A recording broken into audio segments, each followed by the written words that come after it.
Hello everyone, welcome back once again to another video. आजको यो भिडियोमा चाहिँ हाम्रो यो गाउँको खोला हेर्न आएको हो के किन भन्दाखेरि चाहिँ पानी चाहिँ निकै बढेको थिएन 2-3 दिनबाट अनि छिमेकी आन्टीहरूले भन्दै थियो कि पानी निकै बढेछ भनेर तर what I can see is पुरा सुखा छ हर जग्गा क्याम्पिङ के छैन हैन गाइस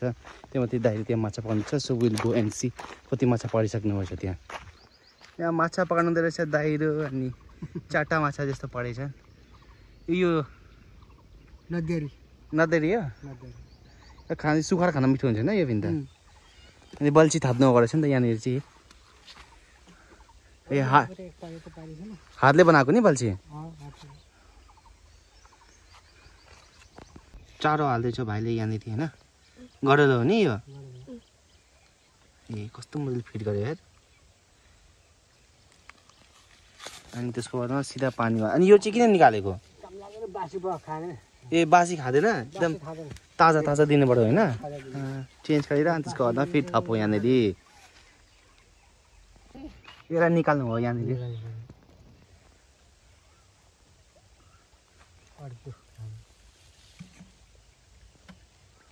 कस्तो मजाले निकाल्नु भएछ ल है राति चटनी खाने इन्तजाम हुँदैछ अहिले हैन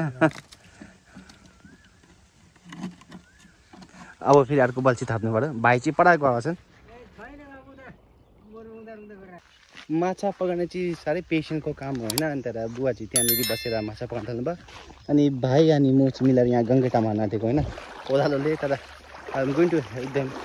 पानी पनि बहुत गएर छ त्यहाँ फ्रेस पानी छ हैन चिसो छ भाइले चाहिँ आफ्नो त्यहाँ नेट फिसिङ नेट त्यहाँ राखेको छ हैन अनि गङ्गेटा खोज्न आँटेको अब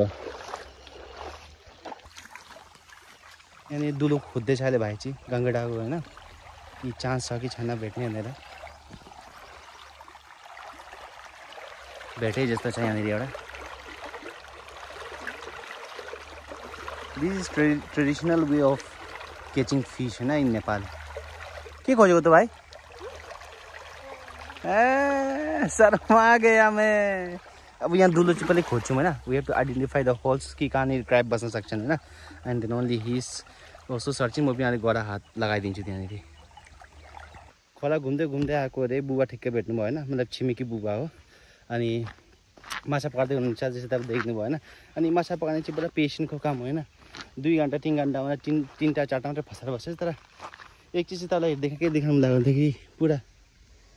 पढी हेर्नुहोस् न यो खोलामा यस्तै डम्पिङ यार्ड नबनाउनु पर्ने हो नि त पुरा डम्पिङ यार्ड टाइपमा बनाएको छ हैन अनि यो के हो भने तपाईँ सोध्नुहुन्छ भनेदेखि यो चाहिँ त्यो फ्याक्ट्रीबाट निस्किन्छ त दालहरू पोलिस गरेको छ माथिको जो निकालेको हुन्छ त फर्स्ट लायर निकाल्दाखेरि पोलिसको लागि त्यो चिज हो कि अनि यसलाई डिकम्पोज हुँदा नै 4 सालको लगभग टाइम लाग्छ हैन तर पुरा खोलामा त्यही छ हैन सब जग्गा डस्टबिन ग्यारेजको जस्तो बनाएको छ हैन यो चाहिँ एउटा इन्भाइरोमेन्टललाई पनि निकै हार्म गर्छ हैन so we have to be little bit careful हैन when throwing all these things अनि नगरपालिकामा दिँदा हुँदैन हैन तर अब म चाहिँ अर्कै माथि धेरै जाँदैछु हैन हेर्न लागि कोही माछाहरू पर्दैछ कि छैन ऊपर केटाकेटी नआउँदो रहेछ नि तर सबै नाङ्गे नखाँदो रहेछ के छ I don't to so that things हैन तर केटाकेटीहरू they are enjoying right now because water पनि एकदम फ्रेस छैन पोल्टेड छैन भर्खर बारिस भएको जसले त्यो पुरा एकदम फ्रेस पानी छ तपाईँले देख सक्नुहुन्छ है कस्तो निलो पानी छ हैन त्यो मलाई पनि हेरेर बचपनको दिन याद आयो कसरी नहुन्थ्यो भनेर अब तर यहाँ पनि ठाउँ चाहिँ रहेछ निकै राम्रो तर माछा चाहिँ बस्दैन रहेछ किनभने रनिङ वाटर छ नि त यहाँनिर सो अब यहाँनिर अलिक ठाउँ अगाडि छौँ हेर्ने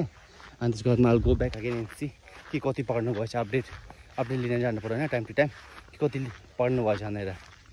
another unique thing that I has found होइन where I was roaming from that place उता घुमेर आउँदाखेरि नि त नि त्यहाँदेखि यसरी सानो बोतलहरू यहाँ हेर्नुहोस्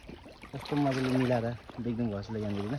कस्तो मिलाएर राखेको छन् सो द्याट अगर माछा माथि फ्लो गरेर आउँदाखेरि नि त नि यहाँभित्र छिरो हुँदाखेरि वापस अपस्ट्रिम हुन्छ त उता फ्लो आउँदाखेरि माथि स्विमिङ गरेर निस्किन सक्दैन भनेर हालेको छन् कि यो चाहिँ केटाकेटीहरूको काम हो डेफिनेटली केटाकेटीहरूको काम हो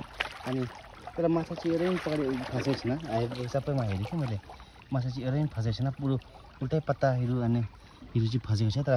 it is very nice treat that they are using होइन त्यो चाहिँ अलिकति राम्रो लाग्यो मलाई केटाकेटीहरूको इनोभेटिभ आइडिया छ यो चाहिँ होइन सो यहाँनिर चाहिँ बुबाले आएर हेर्नुभएको छ यसरी तपाईँ देख्नुहुँदैछ होला होइन सानो माछा छ मुभिङ एराउन्ड है यो माछा चाहिँ अब पकाउने हेऱ्यो होइन उत्तर चुम्पिन्छ यहाँनिर सबभन्दा ज्यादा चाहिँ यहाँनिर छ भनेर भन्नुभयो होइन अनि त्यसको लागि यहाँ चाहिँ अब यो डाइरेक्टली हातले चाहिँ पार्न सकिँदैन होइन सो ठुल्ठुला पनि रहेछ है होइन ठुल्ठुला रहेछ सानो सानो होइन ठुल्ठुला रहेछ बिकज पानी यहाँनिर पनि रिजर्भ भएको छ नि त सो अभियसली पार्छ कि यहाँनिर चाहिँ तर एक चिजको यहाँ चाहिँ मेन डर पनि हुनसक्छ डर के छ भन्दाखेरि साप पनि हुनसक्छ बिकज साप पनि त आउँछ होइन माछा खान लागि सो त्यो चाहिँ अलिक केयरफुल हुनुपर्छ अनि यहाँ पनि होल पनि रहेछ कि I can also you अब यो के को होल र मुसाको हो कि इट इज डेन्जर होइन 3-4वटा होल छ यहाँनिर मेबी यो मुसाको होल पनि हुनसक्छ या त स्नेकको पनि हुनसक्छ होइन because snake also usually use to live in this kind of parts किनभने वाटर एरिया वाटर बडिजको छेउमा हुन्छ पानी साप होइन अनि त्यसको लागि हुनसक्छ अब बुबाजी जानुभएको छ जाली लिएर आउनुहुन्छ अरे अनि जाली लिएर आज लिएर आउँछ कि अब 1 घन्टाको बादमा जान्छ त्यो म चाहिँ फर्किँदिनँ होइन because I'm not going to enter in this water because is little risky तर माछा चिता छ है साथीभाइहरू अलिक ठुलो यहाँनिर जुम गरेर देखाउन इफ यु क्यान सी होइन सानो हिँड्दैछ यहाँनिर सानो पनि होइन ठुल्ठुलो पनि रहेछ तर यहाँ चाहिँ सापको चाहिँ अलिक डर हुने रहेछ कि तर अब बुबा जानुपर्छ जाली लिन अगर छिटो आउनुपर्छ भने because all be here for some time होइन अनि अगर छिटो आउनुभयो भन्दाखेरि चाहिँ I will show you how they are catching the technique of catching fish see कस्तो राम्रो देखिँदैछ भनेदेखि त नि I don't know whether I am able to capture the beauty of this place होइन इन द क्यामेरा हो तर just see यहाँ कस्तो डिफाइन अनडिफाइन्ड ब्युटी छ यो कस्तो राम्रो एकदम हरियो कि राइट न पानी परेको एकदम हरियो छ कि अनि it is really beautiful oh plus साथमा न माछा छ जसलाई त माछा होइन तर just seen I can appreciate जति एप्रिसिएट गर्यो त्यति कम हुन्छ यो ब्युटी कस्तो हेरेकै गर्न मन लाग्यो कि मलाई यो चिज चाहिँ अनि I thought that I should show you all also साथीभाइहरू बुबा चाहिँ आउनुहुन्छ जस्तो लागेन कि मलाई so I am planning to return home now होइन अनि कस्तो लाग्यो आजको यो भिडियो होइन फिसिङको अनि तर अब रिभ्यू भ्यू होइन राम्रो लाग्यो भने लाइक गरिदिनुहोस् ला सब्सक्राइब गरिदिनुहोस् ला अनि भेटौँ न अर्को भिडियोमा तब तकले सबैलाई से सेफ से ह्याप्पी एन्ड सबैलाई बाई बाई टेक केयर